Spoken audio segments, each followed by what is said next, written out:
Saba. This is a Saba. Kabula mo. Kani po kani sa. Remaya wa modo. Saba Saba. This is a sinyama. Saba. This is a Saba. Kabula mo. Kani po kani sa. Remaya ya kana. Saba Saba. This is a sinyama. Saba. This is a Saba. Allah mola. Kani po kani sa. Remaya wa modo.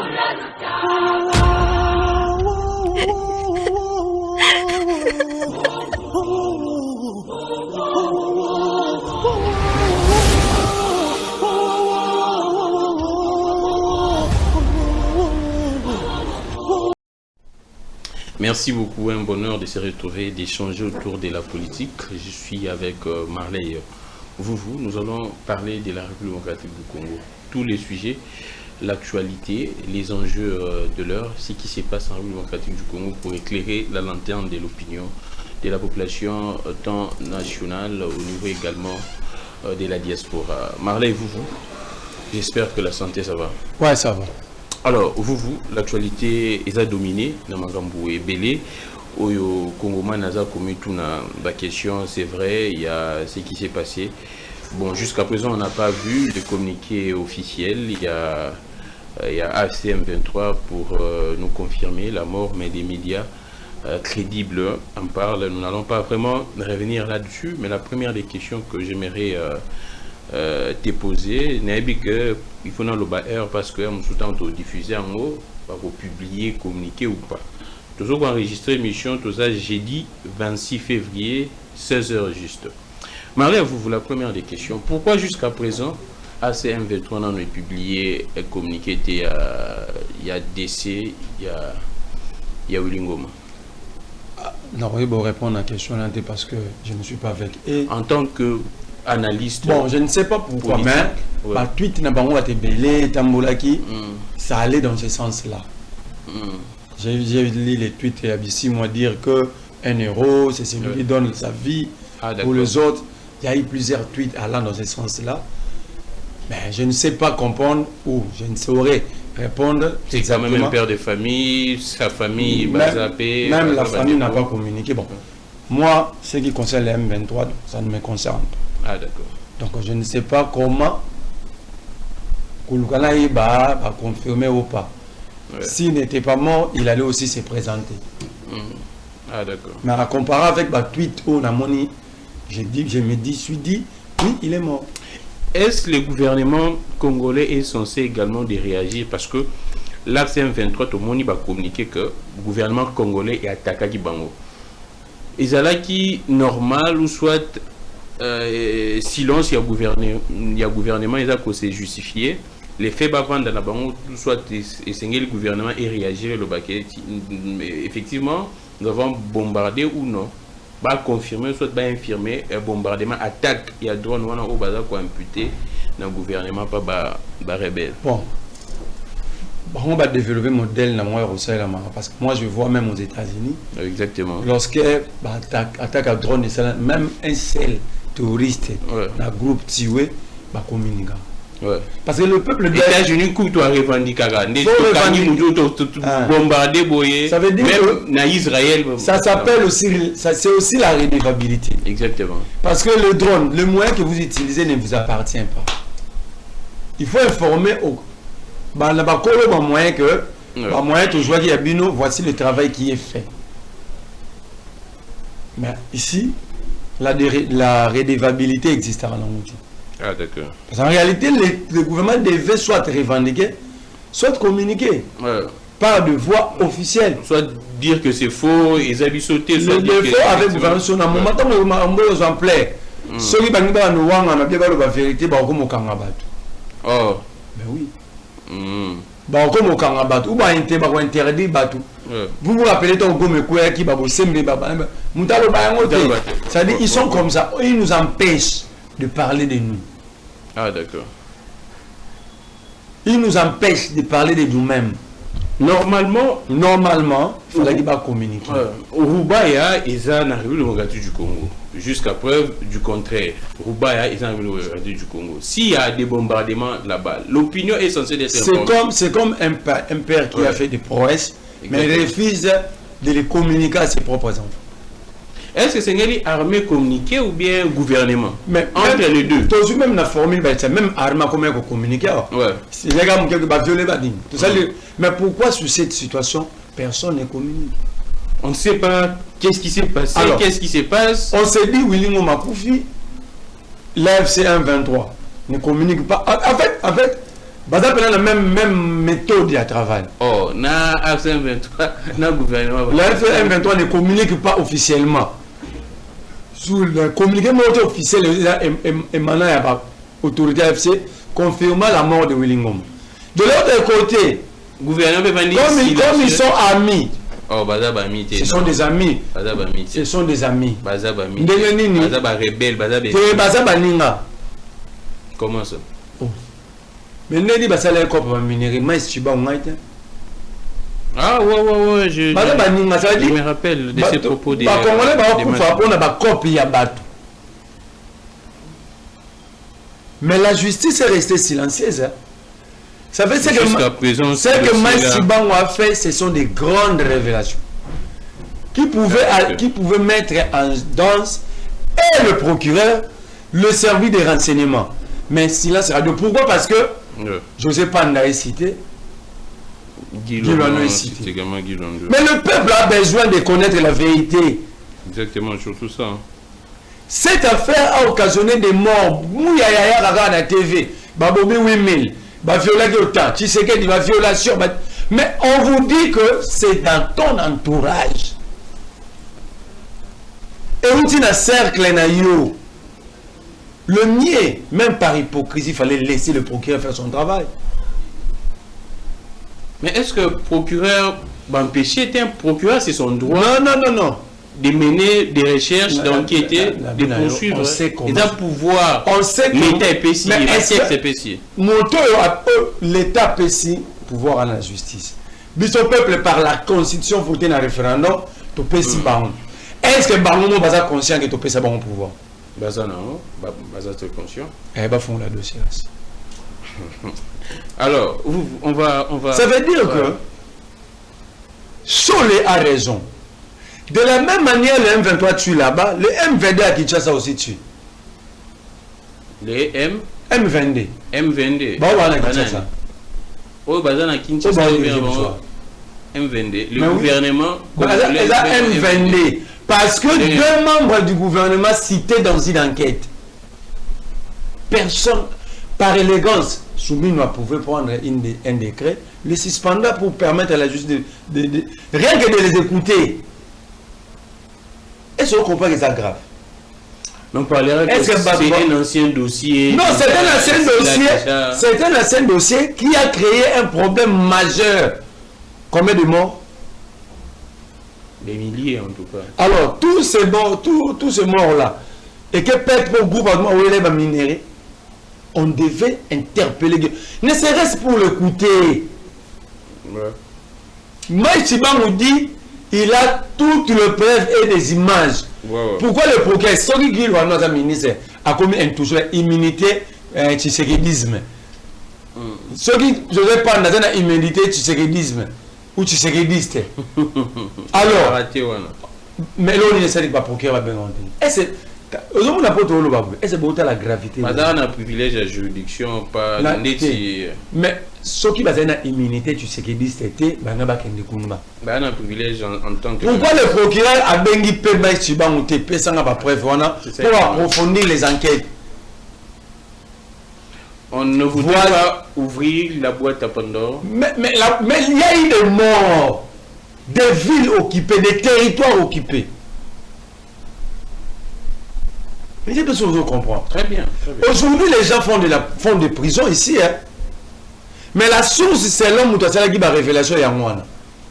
Donc, en fait, en réalité, les vrais auteurs, il y a drame, c'est ça, Guy Luano, José Panda, Nanga. Alors, je ne saurais comprendre Que des révélations à bon mis sur la place publique.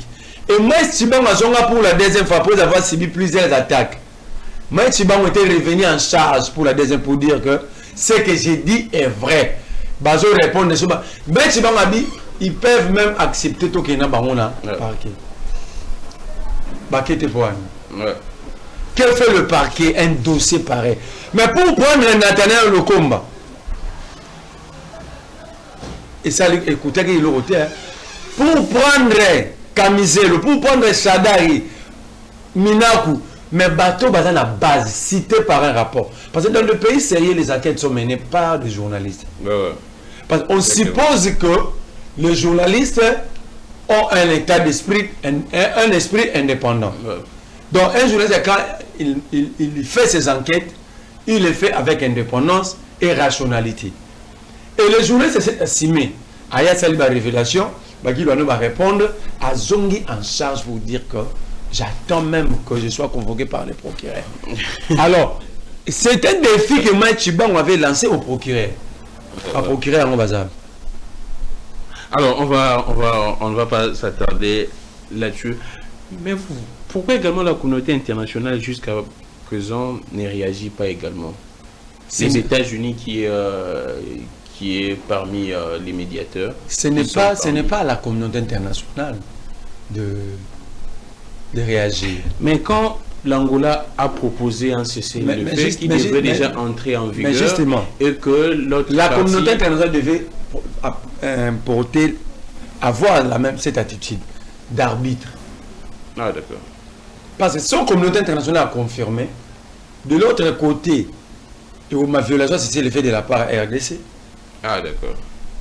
Je crois que c'est pour cette raison que le gouvernement refuse de communiquer. Ah, d'accord. Parce que le cessez-le-feu d'abord était voulu par l'État congolais avant les dialogues. Alors, le cessez-le-feu était d'abord demandé, voulu le par l'État congolais. L'Angola. Tu sais qu'il était rentré encore en Angola pour dire qu'il faut faire tout pour que le cessez-le-feu soit effectif. Ouais. Alors, il a parmi... Il y a des robiments très compliqués. Que Batouana Yemoko, ou a sali tout pour que cessez-le-feu Kota, le bac a violé cessez-le-feu. Ah, d'accord. Ça va aller, c'est...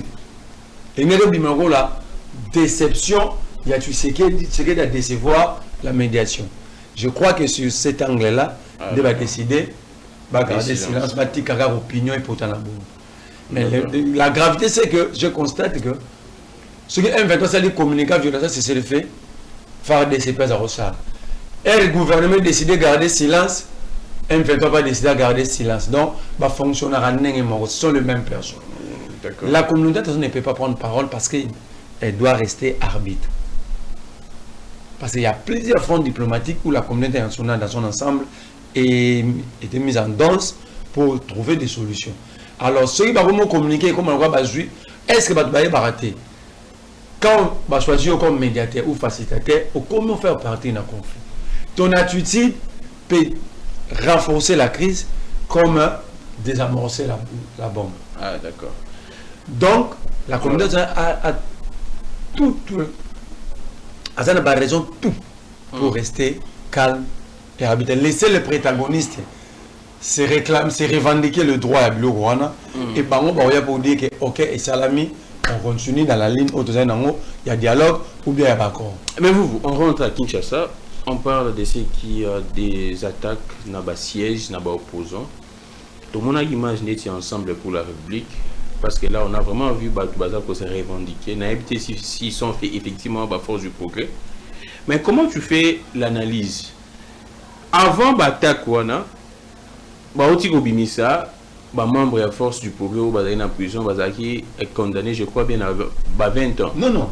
À peine capitale. La peine capitale des morts. Peine de mort. Qui n'appelle, qui va réduire après, tout le monde va bimisi bango. Juste après ça, tout le monde va attaquer bandit dans le siège. Kendaki Pepa, il y a Martin Fayoulou, va décider, Kendaki Pepa Prince et Penge. Après, tout le monde va dans le siège ensemble. Lecture non des faits, au monde va biminer en prison, après va attaquer. Premier élément dans le Baka, ceux qui m'ont tenu, soit comment soutenir Tshisekedi, Saint-Esprit qui t'a rendu. Soki Montonio ça va rapproche à Tshisekedi. Saint-Esprit qui t'a rendu autonome. Donc Saint-Esprit Longo et Nanzo Au monde Guillaume Ngefa, un grand activiste des droits de l'homme. Reconnu au niveau même. Reconnu, récit dans le bureau où peut-être les politiques congolais n'ont jamais été récits. Peut-être que c'est un lobbying, 100 millions, 50, 10 millions, 3 millions. Mais lui, il a été récit gratuitement à côté d'un conseil de sécurité. À cause d'engagement. Oui, engagement. Il est fondateur, il y a Assado. Mais il est ministre de la Justice aujourd'hui. Montrez-moi 3 choses où il y a à mettre en place pour résoudre la crise des armes. Il est absorbé. Mais est-ce que c'est l'union sacrée, c'est zéro en multiplication. C'est ça, ministère public, il peut initier une réforme là dans ce sens-là. Ça, c'est le ministre. Zéla. Ouais, pourquoi tu sais qu'il y a des non-sacres, force du progrès? Oh. Parce qu'en fait, la force du progrès, c'est exactement le M23. Mais à Kinshasa. Non, la force du progrès. Au moins, on a une image de la force du progrès. Mais c'est scandaleux. Bon, moi, je n'affirme pas ce qui Beneza. Moi, je vois juste des jeunes qui se revendiquent de la force du progrès. Non. Mais je ne confirme pas. Tu vois, la tina n'a confirmé. Des bisots de lever les abango pour ma preuve les abango. Pour que le président de la République soit honnête, il doit dénoncer la force du progrès. Mais ni la réaction de l'UDPS, parce qu'il faut. réagir. Quelle partie a gêné sa UDPS? réagir. Kabouya a sali ni aucune matinée politique. Mais ce c'est l'UDPS a réagi, c'est un parti de bandits. Donc les partis cautionnent cela. Mais pas tout le monde. On va regarder le parce qu'on va dans siège l'UDPS non. Na ipeko wanan koda gramali. Batu na bino to ba ko kipe siège dem no vandini. Et ce moment mon bébé marathon va que nous déloger ba on a force. Bacha batu na ba kaso. Quelle est la différence entre le M23 et la force du progrès? Je suis tenté même de dire que l'IDPS, c'est une branche à Kinshasa, il y a M23. Parce qu'un parti politique ne peut pas égorger na Katina Bilo Rapata Bongo. Ces gens-là sèment terreur partout. J'aurais appris ça. Ils ont des cachots, ils ont des OPJ. Même Kabila, le Rwandais national. Na gloire. Oui. Na gloire n'enyo sata tono condamné ba béret rouge né. Mais ba béret rouge bazana ba kachote. Bazao kanga bato ba sambisa rabatu. Bazao kongola ba taxi. Savez-vous ce que la force du progrès fait na ba taxi ba kongola na ba parking? Ah bah ça là. Oui que ça fuite des capitaux. Ouais, exactement. C'est une infraction. Bon, on voit que de la caisse à l'état.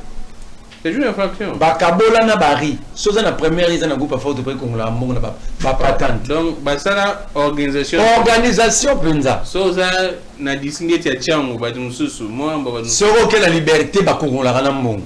Alors quand on nous parle d'un état de droit, que tant ba ba que tu sais que doit gérer mboka bien. Est-ce que dans ça dit tous ça la dégestionnaire. Il y a la force du progrès qui gère parallèlement. Il y a Félix Tshisekedi. Ils sont devant chaque ministère à force du progrès. Dans le ministère à finance, dans le centre financier. Donc le gouvernement, Félix Tshisekedi, l'IDPS va cautionner. Va légaliser. Est-ce que vous avez un ministre Bayamba? Ouais, ils sont. Tu as la ministre de quoi Mouzit, tu as rencontré un gars. Bon, la mise responsable du Parlement debout. Il y a l'IDPS. Et puis, ils sont mis dans l'âge de Mouzitou. Ils ont la scène na bango. Ils ont pu voir. Ils ceux qui prient, ceux qui trophées, ceux qui diplôme de mérite. En fait, Babimisi va faire du progrès pour besoin de changement de constitution. Oh. Balimba se met terrain. Babimisi bango pour un but. À part où on n'a pas perception région, ils étaient condamnés à mort. Les actes basalaki bakangele ba on a ipeko. Quel est le pays? Qu'est-ce que l'État ni nous on a rendu ma bimisa ba? Soyons sérieux. Parlons d'un état de droit. Batu ba se situé en l'état. OK? Bakangi batu ça dit séquestrement. Bah kangana maman, mon maman m'a bimé dans mon bébé. Maman na sala un mois na mon bébé. Na kati buna. Il y a caché na ba. Bazala na drone ou même la tu sais que d'avoir doter la police. Drone, bana drone. Mais qu'il est mal mais vivant drone et bima ou non. Mais Batouana va libérer Bangou. Je me pose la question. Ce qui la force du progrès peut être libérée comme ça. Pourquoi on garde Kamizelo? Pourquoi on garde Nathanaël Okoma? Ndekomo Kwazawa, Papi Mawezi ensemble. Ça fait 6 mois les gens n'en parlent pas. Ça fait 6 mois que Bazoye va présenter pas Zouzité. Et là, la moi si Moussou, Denise Bakajika. Ça fait 2 ans. 2 ans. Bah, les vaillés liboso Pullman na année, na baja année na 3Z, le 1er mai 2024. Ça fait 2 ans. Là, nazo personne n'a pas date. Bah, les vaillés liboso Pullman. Ah, je vois, l'issona, bandeko na emo, ba na poto, ba komela nga. Bah, joyeux liboso à Pullman le 1er mai 2024. La dernière fois, maman n'a pas monaï. Isala le 4 mai 2024. Jusqu'au jour d'aujourd'hui, personne ne sait où elle est. Alors qu'elle a été transférée de l'hôpital général de référence à Bunia pour des soins appropriés dans le centre Anna Kinshasa. Ce qui a coupé, ce qui a vivanté, bah éviter même à force du progrès bah Alibanda. Bah on va savoir bah c'est si tu as l'État. Quand je dis il n'y a aucune différence entre le M23 et la force du progrès, donc avec l'IDPS. Pourquoi je le dis? Parce que la Bolobike M23 va place à l'État, non? Place au gouvernement, c'est interdit dans la loi, c'est une rébellion. Ce que la force du progrès fait ici, c'est quoi? Ce n'est pas une rébellion face à l'État. Ce que nous va taxer à l'État. Nous ça va cachou. Nous ça va contenir dans mon OPJ. Alors, on va... En fait, ici, le débat, ce n'est pas que Babimisi Bango pour se faire plaisir. La politique est un jeu d'intérêt. L'intérêt de Tshisekedi, c'est d'échanger la conscience de rester au pouvoir. Alors, il faut créer une force parallèle. Pour créer, semer terreur face au peuple et faire peur aux opposants. Ceux qui vont utiliser la police armée, et vous allez visiblement que va décider d'utiliser l'instrument de l'État pour l'avantage Nabaon. Il faut le coup dans la milice Nabaon. Où sont les forces du progrès? Où Bakendaro Sala n'a pas machette pour qu'il pour n'a pas réseau physionomique au hasard rwandais. MP Babima. Babima. Ba force du progrès Bakendaro séquestrer Batou Nandanu Babima. Milice on a préparé la Kingabo Kenda. C'est la force du progrès. Alors. Donc en fait, cette justice, elle est accommodante. Mike Mukeba a dit dans une de ses interviews que la justice n'est pas malade, mais complice. Bon, moi je ne confirme pas. Non. Mukeba, on a débit, on a besoin de confirmer. Mukeba a raison, la justice congolaise est complice de notre souffrance. Alors, on va... 2 éléments pour la citer. 1. La révélation faite par Maïs Tchibango. Ils ont une gravité énorme. Donc on peut déduire que c'est à cause de ça que nous comptons de morts dans l'Est de la République et des zones, des territoires occupés. On cite des membres du gouvernement. Même par élégance, c'est pas tout le Bakangabango. Babenga Bango, Baobana Maïs Tchibango. Yo le bureau ça va prendre pesa biso. José Pandayaka makambo bayoka bango ne sereske. Justice a sali amote. Mais justice na tala ba muscle ba bimisi pona parole Kamizelo. To beti lisolo ba force du programme. L'état parallèle. Les taxes, le patente, les impôts c'est pour l'état. Ba force du programme on joue. Qui pour les... Donc en fait la justice congolaise, Mukeba a raison, n'est pas malade. C'était un figure de style utilisé par Tshisekedi. Il avait évité de dire que la justice est ça. Alors, aussi la technique... En fait, en réalité, toujours comme en zone autre série de l'obaki, peu importe, le droit de l'homme, au machin, je vais faire la volonté dans l'État.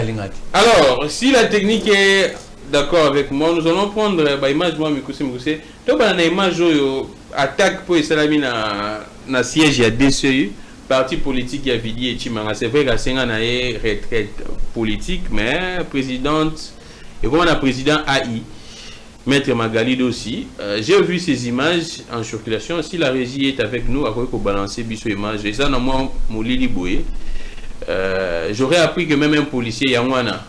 Et tu as biso moi son en haut, Toyo Capre Torozonga, très rapidement d'été.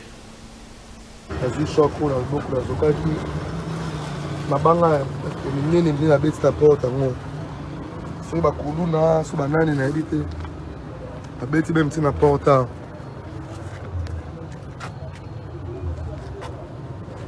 na porte resi manga za re musika te so na ente so ba idée za gini.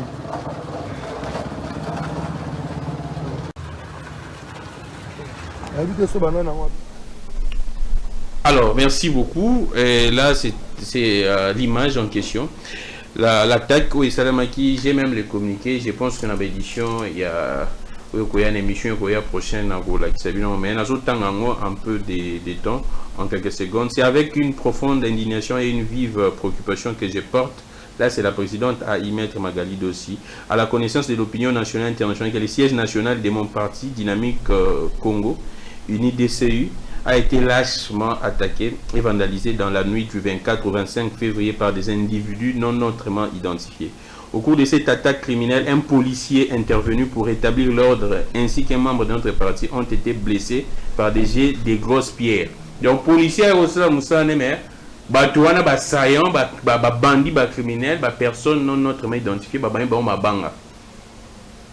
ont été blessés par des jets de grosses pierres lancés par des jeunes manifestement instrumentalisés. Ces faits graves démontrent une fois de plus que l'insécurité dans la ville de Kinshasa a atteint un niveau alarmant et préoccupant. En tant que présidente nationale AI de la DCI, partie engagée aux côtés des institutions de la République et de la vision du chef de l'État, je condamne avec la plus grande fermeté ces violences qui ne servent ni la démocratie ni la stabilité de notre pays. Attaquer un parti politique légalement reconnu et engagé revient à fragiliser l'ordre public et à saper les efforts collectifs de consolidation de la paix. Une question demeure néanmoins essentielle. Qui se cache derrière cette attaque et quels en sont les véritables mobiles? Qui cherche à créer la peur, la confusion et la discorde au sein même des forces engagées pour la stabilité nationale? J'en appelle aux autorités compétente, ainsi de suite. La DCI reste debout, déterminée et engagée aux côtés du chef de l'État à œuvrer pacifiquement pour un Congo uni, fort, émergent et respectueux des droits fondamentaux. Maître Magalid aussi, Kinshasa, présidente nationale AI, Dynamique Congo uni, DCI. Ben, sécurité na Kinshasa, entre-temps, VPM intérieur à Zorolobate. Mais s'il s'agit de fermer, pour restreindre l'activité à parti politique, voilà, Baza Makasi. Malgré vous, nous allons prendre l'actualité dans la ville à Kinshasa. Hier, une image a fait pratiquement tollé d'un député provincial au Babengani en hôpital. On tient la vie au pays image en illustration. Malgré vous va commenter là-dessus. Dès que la vie en illustration, un député, Azanaga Samountouka, elle a dit, je pense, chemise, Aza Koloba, Aza très malade, pratiquement mourant, mais Babengani en hôpital dans CMK. Tant au monde qui, je crois bien que vous êtes très actifs sur les réseaux sociaux, sûrement au monde qui en. Mais tant au qui est un député provincial, Babengani est dans l'hôpital, j'apprends que Bazan a plus de 3 mois à barrière. Réaction les animaux. Député, on a faut pas subir bon parce que Bazan a accompli sa bombe. Quand les Kinois crient ici, ils sont incapables d'interpeller Boum. Comment on va revendre 3 mois de foot amitié? Si on va bloquer le fonctionnement de la ville. Exactement. C'est ça même le problème. La régie des Tochi la Bisso, il mange un chapeau. C'est ça même la question. 3 mois, le bic est non. 3 mois de foot à marathé. Et le ministre provincial va foot à marathé 9 mois. Le ministre provincial 9 mois.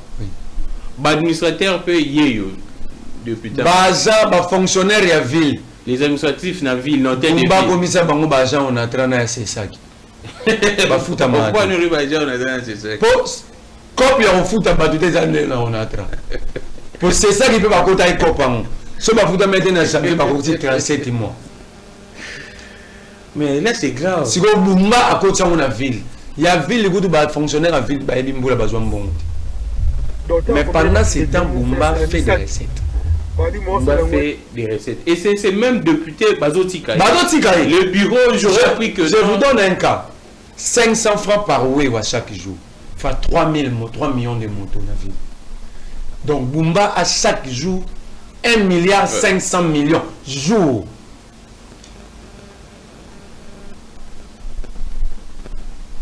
Tant qu'on a pas taxe sur la consommation. Panneau publicitaire. Bon, ben, impôt foncier, vignette auto fouta, combien de minutes tu foutu? Contrôle technique. T'as la bataille, c'est ça qui s'est impôt. Mais incapable de payer un seul. Bateau, bah, ça, moussala pour mon one code. Bah, fouta matin. C'est des chômeurs déguisés. Alors, Bumba a sa calamité pour la qui ça. Mais qui protège Bumba? Tout le monde qui récemment image Namboula, chef, bon, FDC, c'était... Cortège et président. Awa. Si c'était vraiment... Les Cortège, là, la Twitter, il y a mon cortège et chef de l'État. Mais jusqu'à présent, aucune interpellation, il y a Bumba. Et qui le protège alors? Ah, Moutayara n'est pas président. Non. Moutayara n'est pas président. Mais c'est qui? Il y a un président, mais il y a un discours. C'est que le président avait fait un discours à l'état de la nation. Oh, mais il y a une responsabilité.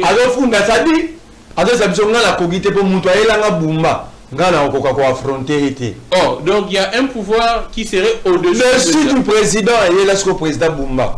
Oh non. Je vous l'ai dit. Les présidents, c'est la première institution. Moi, il n'y a aucune institution. Moi, je n'ai pas besoin de déboucher mon opposition, de sa ville. Oh. Alors, si on a posé ça pourquoi? Mais à cette dynamique, même. Même la titulaire, non. Je coco à ça IDP Sabakabouyate. Il y a une nuance à faire. Je comprends dans l'état d'esprit, IDPS, il y a 13 parlementaires. Changer les choses. Ouais, mais ça, il y a 10 jours. 10 jours. Une semaine. On est à la rampe, on est à Willerit. Au monté, on va compter, on va nous laisser salon de coiffure. On passe pas comme ça. Mumbaza Ange Unzamatin, Narasouania Bomamboka. À l'instar, il y a Sodome et Gomorrhe. Non, on ne dit pas ça. Mais c'est ça. Regarde l'état Bumba comme ça. C'est la première fois dans l'histoire un Mogo chef de l'État et la Romba gouverneur. La cause c'est un journaliste. Oui, j'ai suivi ça. Alors, mais le président maintenant. Le président a parlé de ça même dans la rencontre avec. Même le président a une infection. Oh. Le président n'a pas dit qu'il s'est toujours le solo. Na rencontre avec les jeunes dans le bagage. Yoka solo yoka Bumba niveau. Bumba ti au président ben fait ça que président président. Mais c'est grave hein quand je vois. Alors le gars président a un côté faible. Pour na mutunayi pour appeler ça Bumba. Nous allons faire descendre Bumba. Comment? To comme les 30 souhaité quand même non là. Oh. Bakobeti biso masasi Olaki union Bakobeti toko s'affronter Bumba Falonga. Il ne fait rien non. Il a reçu 160 millions du gouvernement central. C'était un des gouverneurs besoin. Dans la mission des gouverneurs besoin mon. Au lieu que Gentini gouverneur Gentini a géré le projet gouvernement central. Tu les jaloux à la Guissaro. 0 tour Guissaro. Mais Bumba va jouer 160 millions de précis. Banzelonga tongina bakanivo sombule beti bakanivo no banzeleza na niveau. Donc Tovandi batu pour que nous ba 30 $, ba 40 $ par Bumba, nous devons tout perdre. Non, on va s'affronter.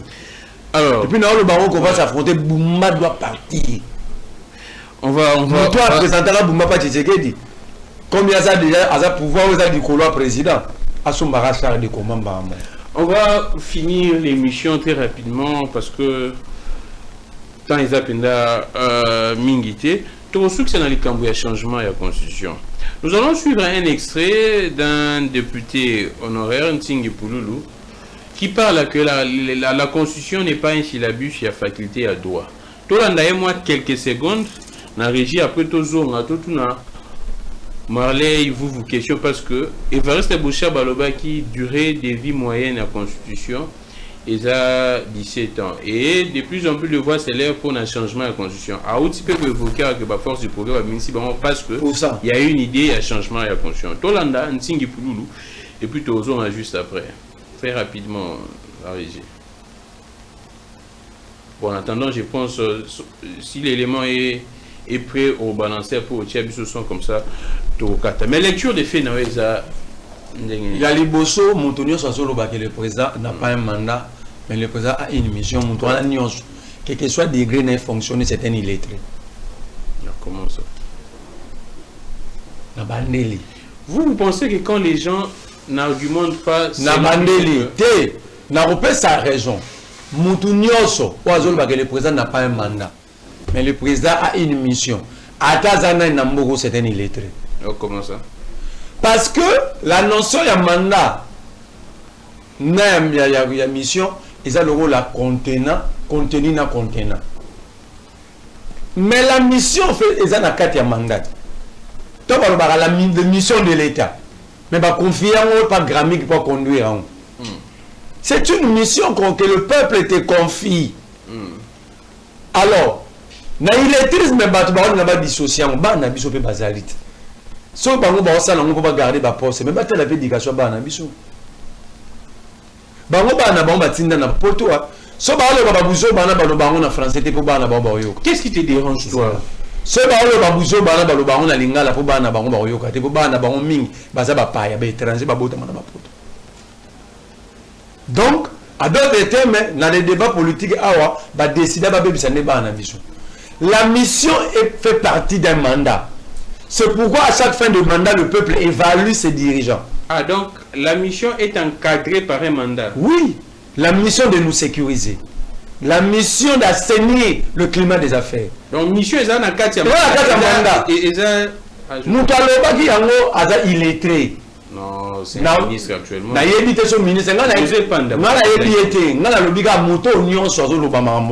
C'est un illettré. Et ça va linguer le roi justice en a complice dans bango bakangisa biso to tunae so to tuna bango so ki mandat so ki mission et ça n'a mandat. Alors arrêtons de déranger le cerveau de nos enfants. On suit d'abord ces députés honoraires et puis on revient 30 secondes je crois bien. Professeur de l'université en droit, qui t'a dit que la constitution c'est un syllabus de faculté de droit? Qui t'a dit ça? Qui t'a dit que la constitution c'est un syllabus de faculté de droit? Ou toi, professeur en droit, tu as la compétence d'expliquer la constitution mieux que moi, député. Professeur de l'université en droit, qui t'a dit que la constitution c'est un syllabus de faculté de droit? Qui t'a dit ça? Qui t'a dit que la constitution c'est un syllabus de faculté de droit? Ou toi, professeur en droit, tu as la compétence d'expliquer la constitution mieux que moi, député. C'est d'être là, actuellement, administrateur national, député honoraire national et puis provincial. Marley, vous, changement, il y a constitution, tous on a non sujet vraiment, changement, il y a constitution. J'ai dit à ces gens d'arrêter. Parce que si tu fais là-bas, nous sommes minés, pour bango, tata, mikolo bongo, bazo yimba non misora mboko yo, et puis bazo ya. Si c'est José Panda, parce que là landa qui dit. Il y a José Panda. Si c'est José Panda qui l'a dit, sachez-le, José Panda l'a dit, na dossier ba maïs chibango ba bimisaki. Il veut montrer au chef que c'est la raison pour laquelle je dis ça au Sam Sarati. Ah, donc tant ma bête yango, il est mis na justice. Ah, tu sais que il a dit José Panda c'est pas pour moi. Il prend son téléphone, il appelle Bossimba été. Oh là là là là, c'est fait, franchement. Parce que ça à part Rwanda, quelle est la raison celle que je disais bien à José Pandate? Quelle est la raison celle qui est à l'Obélo Rwanda? Mais vous, la constitution est à R. Mais il y a d'autres qui sont là.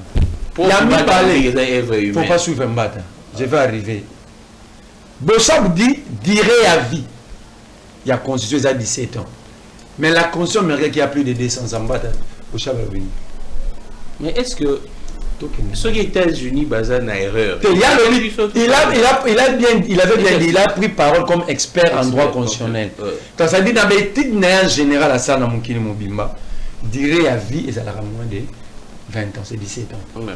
Mais il y a des constitutions, ça c'est 40 ans, 100 ans, 200 ans. Mais basé en erreur. En erreur, regarde comment le pays on les a développés. On peut comparer cette poubelle, vous appelez République démocratique du Congo aux États-Unis. Non, on n'appelle pas les pays une poubelle. Mais la poubelle, le président vous a lobby que solo, les gens qui ça solo. On solo dit la poubelle. Solo, non, dans le bien. Donc, il faut le baran de président le solo, les autres qui ça. Ah, mon cannabis. Quand le président ne trouve pas de solution au problème, il vient plairer devant tout le monde. Quand c'est ça, il s'aille. Il faut bien ça, il s'aille. Président Liboso doit flatter. Toye mi maman na ye, so ba sali ka kere to funde pa maman na ye. So ye mo Félix mo funda bumba pa na biso. Ça y est. C'est pourquoi moi là ça ba toana ba musicien ba comédien. Quand on parle pays, yo to moto to nganda kuna mbonga flatterie wana. Mo zapela ndeko no mo azo souffrir pe mo ke malamu te. Mais vous la constitution. Bon, ça va ça dirait des vies à livre entre la révision constitutionnelle et l'inanition. En 2013. Ce qui concerne dirait des vies dans 17 ans. Bah dirait bah livre comme ça. À l'époque déjà il évoquait les changements de la constitution pour protéger. Ça veut dire j'ai comme l'impression et surtout ben c'est José Panda pas un professeur. Mbata pas un professeur. Bocha pas un professeur.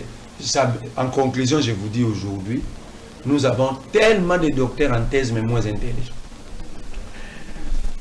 Si je vous dis la vérité, la constitution n'est pas un syllabus qu'un professeur a droit à mon jurisprudence, moi, et syllabus. Est-ce qu'on pourrait conclure qu'il y a déjà une sorte, il y a la constitution, il a so il a défait la maille yo les gens munene na tolo ke dimina ngoda na ko dimina ngo po ni poser la malle on a défait au suivant là la poko ko défait so qui ko défait la malle na ya mukie so ko ki oté zongi ça ko ke mbé ça ngo munene était pour lobby non récupérer et la mbana. Cela veut dire quoi en termes simples? La constitution ce n'est pas pour un régime politique. Ah, d'accord. Ce n'est pas pour un président de la République. Donc, on va utiliser la monnaie parce qu'il s'agit de décision du peuple mobile. On va déficier au veiller sur le respect. Donc, tant que l'on pose un missile, on pose aucun diminué à un autre au Kangisa. Ils ont le déficit qui est à taille. On sait là, on a un la constitution est dans le rôle à moine. Aucun parent peut mettre un enfant au monde et décider de sa mort. La constitution ne prévoit pas le mécanisme de son changement. Jamais. Alors, on va... Mais en gros, moi je vais prendre maintenant l'angle politique. Très rapidement pour chuter. La constitution ne sera pas changée, croyez-moi. Ah, d'accord. Mais sur base de quoi? Aux Obama. Mbata alobaka na texte nmo alobaki kokanisa ko réviser alors que la révision est constitutionnelle article 218 mais Mbata condamna quand même révision Mbata bisoki moto kokanisa ko réviser constitution ko respecter yango alors que ko réviser constitution ko respecter yango parce que l'article 218 te lobby yango a bien ça le rôle moto kokanisa ko violer maman na ye eza ko témoigner amour pas maman na yo si ko tangu ya wo lo balelo ba bongola mo to longwe le logo ezali normal malobi na décret wana parce que ya ke ne logo eza anormal c'est que yepé azokanisa ke ko violer maman na Mbata eza ko lobaka linga maman ne mingi. Alors on va Mbata ka wana loba na siège ya INC soki moto akanisi ka na makanisi qu'il faut changer à réviser constitution ou bien changer à commettre l'infraction est haute trahison et ça imprescriptible. Donc la recanissa. Et à l'obagi, à la lobby, comme professeur, il y a droit. Quelle est la différence entre le droit que Mbata utilise à cette époque-là et les droits d'aujourd'hui? Alors, on finit. Marley, vous. Constitution va changer. Je regarde la caméra, je regarde tout l'Union sacrée en face. S'ils pensent que personne ne va s'opposer, moi je vais m'opposer. Alors, on va faire. Et je vais m'opposer d'une manière, de la manière la plus farouche que jamais tu sais que à mon opposition bon. Alors, allons-y, très rapidement. Église des réveils, je prends quand il y a Dodo Kamba, Azapi au la consultation pour un dialogue à venir.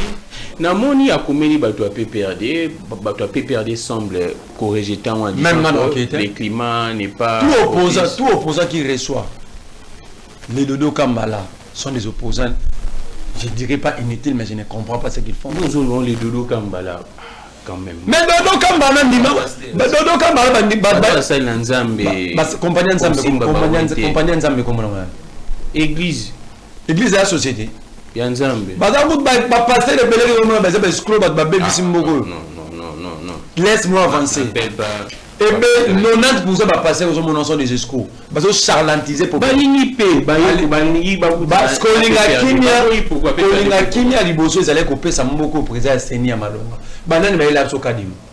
le même Dodo quand va signer qui va savoir pas que nous a dit pas Tshisekedi qui bacha kadima non.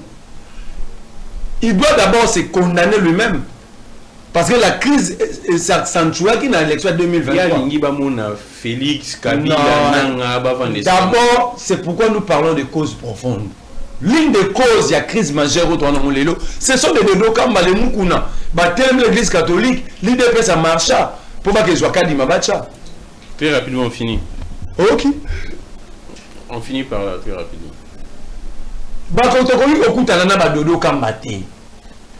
Il n'y a rien d'hospitalité, il n'y a rien d'écoute. Tout le monde a travaillé pour Tshisekedi, mais en tenant de langage net bazana biso. Bazana bisoté. Nous sommes avec les évêques catholiques et le pasteur de l'ECC. Mais bon, peut baser au Cabana, on a Ejiba, kuna pas ça, ah non. C'est la Bible qui dit. C'est un papa d'abord. Attends la titre. C'est un papa. Mais quand on a titre, attends. Bon, ok. Pour nous, la lobine de Bible de lobine. Très rapidement, très Bible de lobine. Tout ce qui s'est très rapidement. Parce que la télé, c'est les Bible et lobine à Ejiba à Kangambanga. Très rapidement. Comme la lobine, tout le temps à la titre. Tout un artiste. Alors très rapidement les temps, Marley, vous titre chapitre 1er, verset 10 à 11. Il y a en effet, surtout parmi les circoncis, beaucoup de gens rebelles, de vains discoureurs et des séducteurs. Il y a en effet 11 auxquels il faut fermer la bouche. Il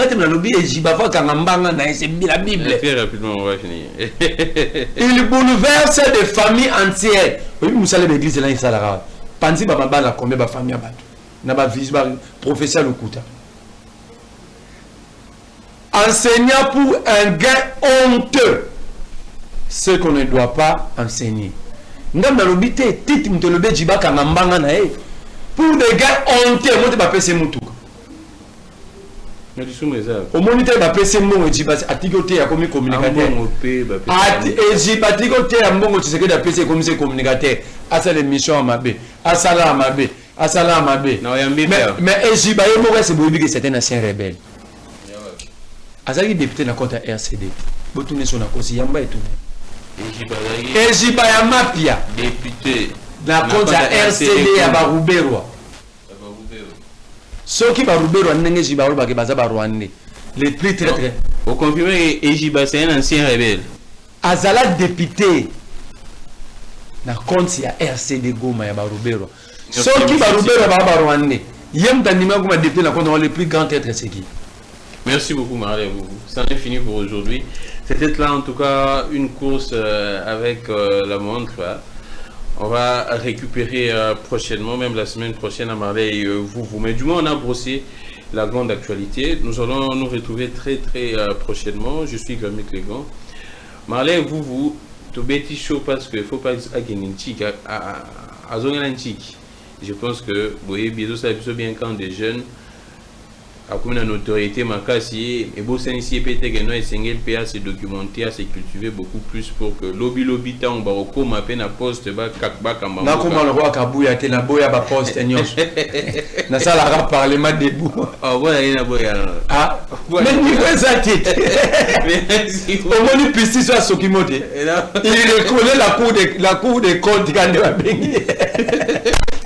Tu disais que d'après ça, la merci beaucoup. Déjà, la une malédiction pour ce pays. Alors, on libère par là, vous, qui est une chica qui est Kotanga, Biso, bien, Bino, Bateau, Boza, Kolanda, Biso, Bozong, la Pébantique, Botanga, classe en sous-gâté, puis sur même Bazotanga, Badiko, Fabazotanga, Jean-Pierre Kambe, Patrick Local, la Bazotanga. On a bien un zone antique. Cela, nous, on a non comédien à Souga, nous, on a France antique. Merci beaucoup. Mais pour 12 ans. Pour 12 ans, et ça va bien, et ça va bien. Et ça va bien. Comme ça, tant qu'on on a osé la professeure exemplaire. Que les dieux de toutes les inspirations continuent de nous inspirer, de vous inspirer autant. C'en est fini pour aujourd'hui. Au revoir.